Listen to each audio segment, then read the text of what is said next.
নমস্কার সবাইকে, ভালো কি না, কেমন আছো? তো শুনলাম নাকি কলকাতায় এসেছিল মেসি। ইয়া, ঠিক ধরেছো। কিন্তু গাইস, শুধু মেসি না, তার সাথে কিন্তু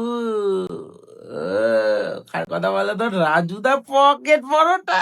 ইয়েস ইয়েস, ঠিক ধরেছো। তিনটে পরোটা, আনলিমিটেড তরকারি, একটা সেদ্ধ ডিম, একটা আপেল পেঁয়াজ, একটা কাঁচা লঙ্কা, মাত্র 40 টাকা। তো রাজুদা আমাদের এসেছিল নাকি কি বলে মেসিকে পরোটা খাওয়াতে, ঠিক আছে? ভাবো, স্যালুট টু রাজুদা, লাভ ইউ রাজুদা। তো রাজুদা, ভিডিওটা দেখলে আমাকে একটু জানিও তো, লাঞ্চে খাওয়াতে না ব্রেকফাস্টে খাওয়াতে? আর মেসির জন্য স্পেশাল অফার কি ছিল? তিনটে পরোটা, দুটো ডিম, একটা কাঁচা লঙ্কা, দুটো পেঁয়াজ আর আনলিমিটেড পনিরের তরকারি ছিল, ঠিক আছে? এমনি যেটা থাকে ওটাই।